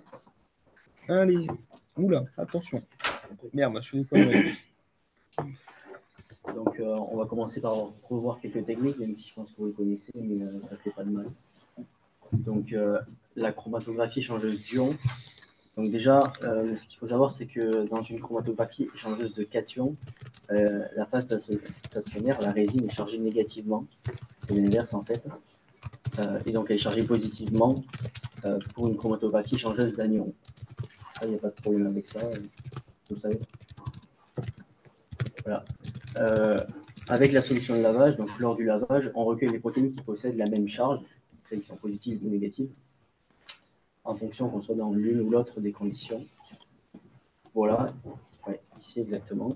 Et puis on ajoute une solution d'élution à la fin, comme de l'imidazole par exemple, pour récupérer ce qui nous intéresse. Et donc, cette solution, de quoi ? Ici, c'est une chromatographie échangeuse d'ions, donc on va utiliser un agent qui modifie le pH. Ou la force ionique. Ouais, en fait, les solutions d'élution, c'est surtout dans les chromatographies d'affinité. Ou de l'imidazole, quand la colonne elle contient des ions métalliques, nickel, cobalt, par exemple. Donc ici, c'est surtout une modification du pH qui permet de détacher les protéines. Petite précision, si on vous donne une chromatographie comme ça, là, on a une phase stationnaire chargée positivement. Donc, ce qui va être retenu, c'est ce qui est chargé négativement. Mais par contre, si vous voulez, par exemple, éluer les protéines au fur et à mesure de la manipulation, vous aurez besoin d'un gradient de pH. Et à votre avis, si on a une phase stationnaire chargée négativement, ce qui va être retenu, c'est toutes les protéines négatives. Donc, le pH initial, comme on fait un gradient, est-ce qu'il sera égal à 1 ou est-ce qu'il sera égal à 14 ? S'il est égal à 1, on va augmenter le pH progressivement pour que les protéines qui sont attachées, elles passent à leur PI et qu'ensuite elles se détachent. Et si on est à pH égale 14, on va le diminuer progressivement pour que les protéines qui sont chargées passent leur PI et soient élevées. Comme on est dans une phase stationnaire chargée positivement, on veut des protéines chargées négativement pour la solution de lavage, pour qu'elles soient retenues et qu'on puisse les éluer les unes après les autres avec le gradient de pH. Donc le gradient de pH, c'est ce qu'on va augmenter le pH ou diminuer le pH. Ouais. On va l'augmenter. Pourquoi tu veux l'augmenter ? Non, attendez, c'est une... En fait, tu as la résine qui est chargée positivement. Donc, au début de l'expérience, il faut que tes protéines soient chargées négativement, toutes pour être venues sur la colonne. Le pH sera inférieur et le pHI sera grand. Il faut que le pH soit supérieur au pHI. Le pHI, tu choisis pas. Et puis ensuite, on diminue le pH petit à petit pour qu'il devienne inférieur au pHI. Et pour élever les protéines petit à petit. C'est ça. En gros, le pH, voyez-le, quand il est bas, c'est qu'il y a beaucoup de protons H+, donc c'est chargé positivement. Et quand il est haut, il n'y a pas beaucoup de protons H+, donc c'est plutôt chargé négativement.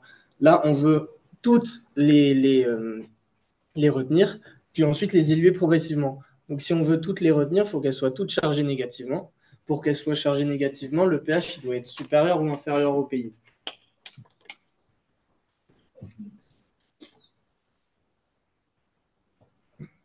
Supérieur au PI. Supérieur au PI. On a notre PI, on a le pH qui est supérieur, donc il y a moins de protons H+, donc la protéine est plutôt chargée négativement. Donc si le pH doit être supérieur au PI pour qu'on puisse les retenir, il faut qu'on parte d'un pH égal 14 et qu'on diminue progressivement le pH. Et dans ce cas-là, on va pouvoir les éluer les unes après les autres quand on va atteindre le pHI. On est d'accord ? Au début, toutes les protéines seront retenues, puis celle qui a son PI à 10, elle va être éluée. On continue de diminuer le pH. Celle qui a son PI à 7, elle va être éluée. on continue de diminuer le pH, celle qui a son pI à 4, elle va être élevée. Ouais. Mais juste là, pour cet exemple de chromatographie échangeuse d'ions et le schéma qu'on a, quand je vais dire toutes les protéines qui sont élevées, si on les élève progressivement, elles sont chargées positivement. Genre là, à la fin, élution, elles sont chargées négativement, celles qui partent. Ouais. Et si on fait une chromatographie échangeuse d'ions, à chaque fois qu'on va diminuer progressivement le pH ou l'augmenter, celles qui, enfin là, ici, celles qui partent, elles vont être chargées plus, non? Quand elles sortent. Ouais. Là, l'élution, c'est différent. Moi, je vous parlais pour un gradient de pH. Ici, on fait une élution, on augmente la force ionique. Donc, on rajoute d'autres protéines moins. Alors qu'en augmentant le pH, au contraire, elles sont chargées négativement. Et la solution qu'on va rajouter, elle va les charger positivement. Et donc, c'est ça qui va faire qu'elles vont sortir. Elles vont sortir avec leur charge neutre ou positive. C'est juste qu'on pourra les récupérer dans le temps les unes après les autres pour les purifier. Du coup, ce qu'il disait, c'est aussi valable sur un cas exact. Dans le cas inverse, en fait, quand la résine, au départ, elle est chargée négativement, on veut que les protéines, du coup, soient positives au début pour les retenir. Donc, dans ce cas-là, on prend un pH minimal pour que le pH soit inférieur au point isoélectrique. Et puis, on l'augmente petit à petit pour élever les protéines progressivement. Mais ça, dépend, en fait, comment dire, de la résine, si elle est positive ou négative. Voilà. Ouais. Ça, vous pouvez retrouver toutes les informations à partir de seulement une chromatographie échangeuse d'anion ou une colonne chargée positivement. Donc, vous pouvez, là, quand vous sortirez, vous prenez un bouillon, vous mettez si la colonne elle est chargée positivement, on échange des anions. Donc, si on fait un gradient de pH, on va partir d'un pH plus grand. Voilà. Reprenez ça. Oui, c'est un peu compliqué. Là, c'est à chaud, c'est un peu compliqué, mais si vous posez... Ou alors, vous l'apprenez par cœur, mais bon, c'est dommage parce que c'est des trucs qui sont pas obligés d'apprendre par cœur, quoi. On peut facilement retenir, en fait, le raisonnement qui va derrière. Voilà. Soit vous l'avez compris, soit vous l'apprenez par cœur. Chromatographie d'exclusion. Voilà. Ensuite, chromatographie d'exclusion, gel filtration. Donc, ici, en fait, ça consiste en une colonne qui est constituée de billes poreuses que seules les petites protéines en fait peuvent traverser. On discrimine les petites protéines des grosses avec ces billes poreuses justement. Et probabilistiquement, les petites protéines vont faire un chemin qui est plus important que les grosses protéines. Ce qui fait, on vous le dit, en fait, les petites protéines mettent plus de temps à descendre et sont donc éluées après les grosses protéines. Donc ici, c'est une méthode de tri des protéines selon leur taille. Donc celles qui sont éluées en premier pour un faible volume d'élution ou pour un temps de rétention qui est faible, c'est les grosses protéines, et ainsi de suite. Plus le volume d'élution est important ou plus le temps de rétention est important, plus les petites protéines font du chemin, en fait, plus les protéines sont petites, en termes de masse moléculaire. La chromatographie d'affinité, on en a parlé tout à l'heure. Donc ici, la colonne est constituée d'un ligand qui possède une forte affinité pour un certain type de protéines. Lors du lavage, là, les protéines qui ne possèdent pas d'affinité pour la colonne sont éliminées et récupérées. Enfin, non retenues, du coup. Et puis, ici, on élue avec un produit qui possède une très forte affinité pour la colonne. Vous avez ici des exemples. Le ligand, qui correspond à la colonne, et la protéine d'intérêt. Puis ensuite, on élue avec, par exemple ici, si on a une colonne de glutathion, on a une protéine étiquetée GST qui nous intéresse et qu'on veut récupérer. C'est pas marqué ici, c'est dans votre cours, mais on va utiliser une solution de glutathion pour permettre de dissocier en fait les protéines de la colonne lors de l'élution et récupérer les protéines d'intérêt. Voilà, autre exemple avec les ions métalliques. On a une colonne d'ions métalliques, on va retenir toutes les protéines étiquetées histidine 6 et une fois qu'on les a retenues, pour éluer la colonne, on va utiliser de l'imidazole. Donc ceux-là, vous devez les apprendre. Substrat enzyme, c'est plus simple, mais imidazole, il faut retenir. Okay. Ensuite, le SDSPage, on va aller un peu plus vite. Donc ici, le principe, c'est qu'on entoure la protéine d'un manteau de charge négative. Autrement dit, on charge négativement la protéine. Et puis, vous vous imaginez bien que plus la protéine est petite, plus elle va aller loin. Et donc, on vous dit quand même, attention, sauf si précisé autrement, on utilise un agent réducteur. En général, c'est le bêta-mercaptoéthanol. Donc on rompt les liaisons covalentes de la protéine et on entraîne ainsi une séparation des sous-unités. S'il y a des ponts de sulfure dans la protéine, ça va être irisé par exemple. L'isoélectrofocalisation, ici on met les protéines, enfin on sépare les protéines, on les met dans un gradient de pH et elles migrent selon leur pHi. Et c'est comme ça qu'on arrive à les différencier. C'est une méthode qui est extrêmement résolutive et qui permet de purifier des protéines avec des pHi qui sont très proches. Voilà, donc sur le gel, on va avoir un pH qui est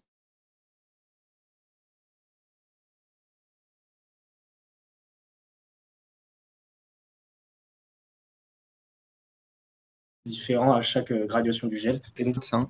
Pareil, celle d'après qui suit, c'est la sonde de le retenir. Voilà, l'électrophorèse bidimensionnelle, comme l'a dit Lucas, c'est la combinaison des deux méthodes qu'on vient de voir. Donc on fait une isoélectrofocalisation, on met les protéines dans un gradient de pH, du coup elles migrent en fonction de leur pHi, mais on fait aussi une électrophorèse SDS-PAGE pour qu'elles migrent en fonction de leur masse moléculaire. Et donc ici, on peut étudier à la fois le pHi de la protéine, la charge, et la masse moléculaire. Ça permet l'analyse du protéome. Donc, il y a une séparation, vous l'aurez compris, sur deux axes, voilà. Masse moléculaire et pHi. Donc, on commence par l'isoélectrofocalisation, puis ensuite on rajoute le SDS et on fait la migration. Et comme l'a dit Lucas, c'est qualitatif.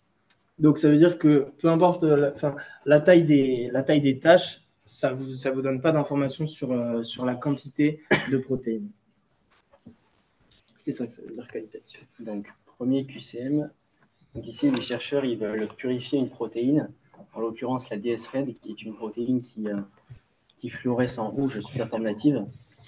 Et ils font cette purification à partir d'une culture de bactéries qui contient le vecteur d'expression prokaryote codant la DS-RED et qui utilise cystidine par ailleurs. Donc en fait, les bactéries, elles expriment la DS-RED et c'est à partir de ça qu'on veut purifier cette protéine. Donc voilà, je ne vais pas détailler les détails de l'extraction. L'item A vous dit les bactéries productrices utilisées pour purifier la DS-RED émettent une fluorescence rouge. Je pense que c'est vrai. Je pense que c'est faux. Ouais. L'item paraît cohérent, hein, donc. C'est tout à fait cohérent. On vous dit dans l'énoncé que les bactéries possèdent le vecteur d'expression prokaryote pour exprimer la DS-RED. Voilà, on vous dit ici le gène DS-RED est sous la commande d'un promoteur prokaryote, donc elles vont forcément émettre dans le rouge puisqu'elles vont exprimer la DS-RED. Thème B, les protéines exclues de la colonne ont un point isoélectrique supérieur à 8. Je pense que c'est vrai. Est-ce que ça, c'est cohérent déjà? C'est cohérent. Par rapport à ce qu'on fait, il faut bien lire l'énoncé. Qui a mis vrai? Qui a mis faux? Ouais, pourquoi? En fait, je me suis dit que la colonne de nickel, c'était des ions métalliques, du coup, je peux changer plus. Donc... Ouais. Oui, en fait, c'est ça. Oui. On ne fait pas de chromatographie sans juste d'ions. Oui, ouais. Oui, le pH est constant, c'est pas en fonction de la charge, c'est une chromato d'affinité. Exactement. En fait, ça n'a rien à voir avec le QCM. DMC, la DS-RED a une masse moléculaire d'environ 30 kDa. Je pense que c'est vrai. Je pense que c'est faux. C'est vrai, en effet. On le voit ici dans la fraction éluée. La bande la plus intense ici, et qui correspond à 30 kDa, c'est en effet la DS-RED, puisque c'est celle qui nous intéresse déjà, et c'est celle qui est retenue, qui était retenue aux ions métalliques, en fait, grâce à son étiquette 6-cystidine, jusqu'à climidazole, donc la solution d'élution les sépare. Il y a des questions ou pas? Vous me dites si je vais vite. Item D, ce protocole de purification permet d'obtenir une protéine pure à 100%. Qui a mis faux? Ouais. Et ça sent mauvais cet item déjà. Là, vous regardez. 100%. Oui. Surtout, il n'y a quasiment aucun protocole d'extraction qui permet 100%. Enfin, en fait, si on vous dit ça permet 100% ou c'est toujours parfait, mais en fait, c'est faux parce que. Mais une protéine pure, s'il n'y a pas de tâche et qu'on vous dit que c'est une protéine pure, oui, vous mettez vrai. Ouais, si c'est pur, on précise que c'est une protéine pure. Si c'est visible, qu'il n'y a qu'une seule tâche, oui, voilà. Vous mettez que c'est là. Mais bon, là, la question ne se pose pas, mais effectivement. Ouais. Ça ne peut pas être deux protéines de la même taille. Si. Ah, dans ce cas-là, tu le sais dans l'énoncé, et dans ce cas-là, tu ne peux pas dire que c'est pur. Il Ils ne mettront pas ça. Bon, alors, ils vous le disent dans l'énoncé. Mais... Ouais, ouais, ils disent ça. Item E, la DS Red purifiée peut être repérée sur le gel d'électrophorèse par une fluorescence rouge. Bonsoir. Il faut bien lire l'énoncé aussi. Vrai ou faux? Qui a mis vrai? Qui a mis faux? Pourquoi vous avez mis faux? Dans l'énoncé, on nous dit sous sa forme native. Ouais. Totalement ça. Alors, en fait, ici, on vous dit qu'elle fluoresce, que la protéine DS Red fluoresce dans le rouge, sous sa forme native. Et en effet, ici, comme je l'ai dit tout à l'heure, l'électrophorèse, elle est réalisée en présence d'un agent réducteur. USDS page. Oui, exactement. Et donc, USDS seule la page. structure primaire de la chaîne protéique est maintenue, donc on n'est pas dans la forme native de la protéine. Moi, c'est écrit dans l'énoncé. Voilà. Autre QCM, donc ici, on cherche à purifier les protéines ABC qui ont été mélangées par erreur. Donc on vous décrit ici les caractéristiques des trois protéines. Je ne vais pas les lire. Voilà. Vous l'avez déjà vu. En plus, il y a des infos des fois qui servent à rien, mais Ouais. bon, c'est le but du QCM. Hein. Plein d'infos, des fois des trucs qui servent à rien. Item A, dans une purification par jet de filtration, la protéine A a un volume d'élution plus faible que la protéine C. Qui a mis vrai? Qui a mis faux? Ah. Pourquoi tu as mis vrai? Parce qu'elle est moins lourde que la protéine C. Oui, c'est vrai, ça. C'est bon. Mais est-ce que ça entraîne un volume d'élution plus faible? C'est ce qu'on a dit tout à l'heure sur la technique. Quand on a notre chromatographie d'exclusion, plus ma protéine est grosse, plus elle va passer rapidement. Moi, je vais avoir besoin d'un volume d'élution, plus faible. Ça passe rapidement. Donc, plus la protéine est petite, plus il va falloir rajouter de liquide pour qu'elle puisse sortir, parce qu'elle fait un plus long chemin. Et donc, plus la protéine est petite, plus elle a un volume d'élution grand. Là, la protéine A est plus petite que la C, donc la protéine A a un volume d'élution plus grand. Il y a une question sur le zoom. Est-ce que vous pourrez revenir sur la C? Comment fait-on pour déterminer la masse alors qu'on a 3 bandes? Ouais, on va prendre celle qui va être la plus intense, en partant du principe que c'est celle-là, parce que c'est celle-là qu'on cherchait à isoler. Ouais. Mais bonne question, ouais, c'est pas hyper précis. C'est pas Ouais. hyper précis. Ouais. Parce que logiquement, celle qui est présente en plus grande quantité, c'est celle du coup, celle qu'on essaye d'isoler. Quoi. Ouais. D'accord. Ensuite, item B, la protéine B peut être purifiée en utilisant des anticorps dirigés contre l'étiquette histidine. Qui a mis vrai? Ouais. Qui a mis faux?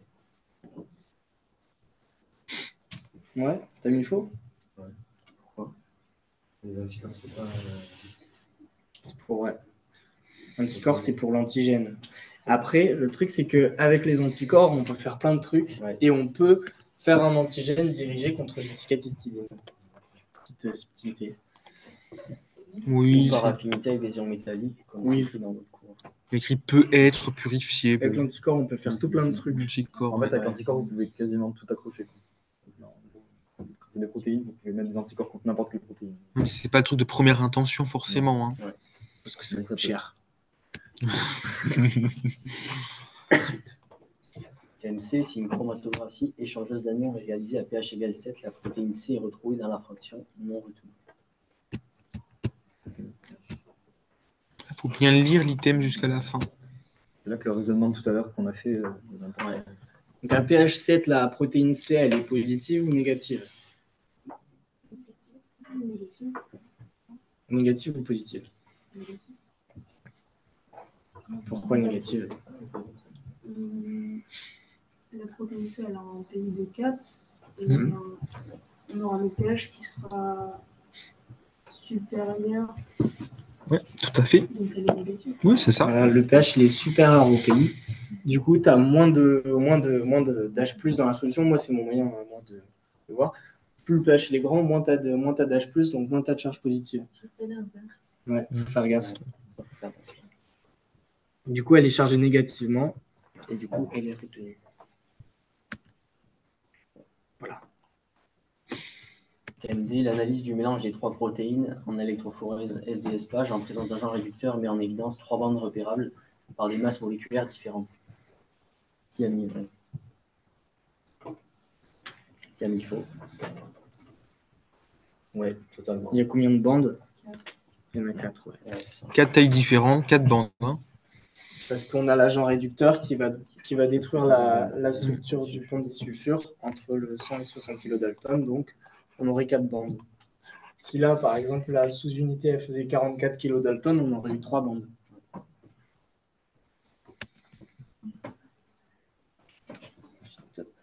Prochain QCM. Dernier QCM, ouais. Ouais, dernier QCM. Peut-être le plus dur de la format. Allez, le meilleur pour la fin. Donc ici, on cherche à étudier les protéines qui interagissent avec la protéine COV2. On a 3 protéines sous la main, X, Y et Z, et on veut voir si elles interagissent avec COV2. Et pour cela, on utilise des billes nickel. Donc, est-ce que vous savez à quelle expérience de votre cours ça correspond, ça? On ne l'a pas eu tout à l'heure, mais est-ce qu'il y a quelqu'un qui sait à quoi ça? Oui, exactement. C'est ça. Cool down. Et pas une immunoprécipitation, puisqu'on n'utilise pas d'anticorps ici. Donc voilà. On a différentes pistes ici avec différentes conditions. Puis on peut passer aux items. C'est parti. Item A, ces résultats montrent que la protéine COV2 recombinante est capable de se fixer sur les billes de nickel. Là, il y a 5 colonnes. Bien regarder la bonne colonne. Hein. Qui a mis vrai?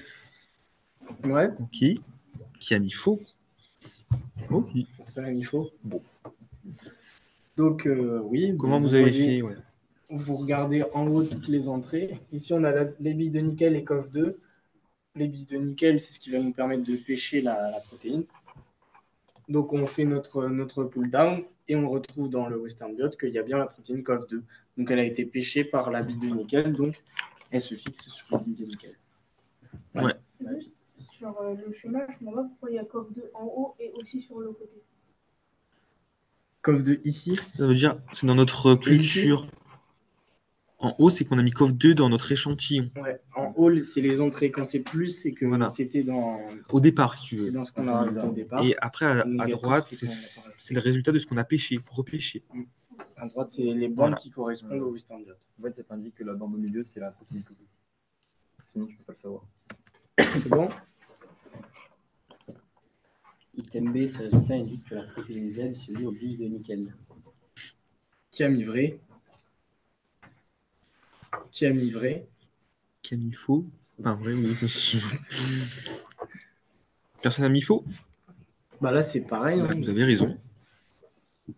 On fait pareil que COV2, mais on change les lettres et du coup, c'est Z. Et le résultat, il est le même. Les billes de nickel électrocellulaires avec X, Y et Z. Et on voit qu'au final, on récupère seulement Z. Donc ça montre bien que les billes de nickel interagissent avec la protéine Z. Voilà. Ensuite, item C, ces résultats montrent que les protéines X, Y et Z interagissent avec COV2. Qui a mis faux? Qui a mis vrai? Ouais, pourquoi t'as mis vrai? Dans la colonne où on a les 3 qui sont plus, on a une bande à Z avec Y qui est X. Mais oui, c'est vrai. Dans la piste 4, regarde. Tu as la protéine Z qui a été pêchée sans l'aide de COV2. Donc, est-ce que tu peux être sûr que Z interagit avec COV2? Ils disent pas si c'est de manière directe ou indirecte. Oui, mais avec tes billes, tu peux pêcher à la fois le complexe COV2 qui interagit ici, et avec tes billes, tu peux aussi pêcher la protéine Z. Donc, au final, quand tu pêches avec tes billes, tu vas peut-être te retrouver avec 2 complexes. Du coup, ouais. En gros, Z n'est pas dans le même complexe que COV2. Peut-être, hein. Enfin, on ne sait pas. Mais voilà ce que ça sous-entend. Donc, il n'y a aucune preuve de l'interaction entre les protéines Z et COV2 dans cette expérience. Par contre, pour XY, on voit qu'on les retrouve bien que dans le pull-down de la COV2. Item D, ces résultats confirment que la protéine COV2 a une masse moléculaire de 55 kDa. Qui a mis vrai? Ici, il faut lire le Western blot. Hein. Ouais. Personne n'a mis vrai? Ouais. Bah, Là, il n'y a pas de difficulté. Vous regardez l'axe Y, 55 kg Dalton, on retrouve COV2. Et dans l'énoncé, on nous disait qu'on pense que COV2 a fait 55 kg Dalton. Donc le Western Blot, il confirme tout simplement. Ouais. Oui, totalement. Et enfin, dernier item, cette expérience montre une interaction directe entre des protéines X et Y avec COV2. Interaction directe des protéines X et Y avec COV2. Attention, hein, pareil, il faut vérifier plusieurs choses. Hein. L'interaction, et est-ce que c'est direct? Qui a mis faux? Ok. Qui a mis vrai? Pourquoi tu as mis vrai? Parce que quand on a COV2, on a X et Y, alors que Z se lie à la bille et XY ne se lie pas au bille.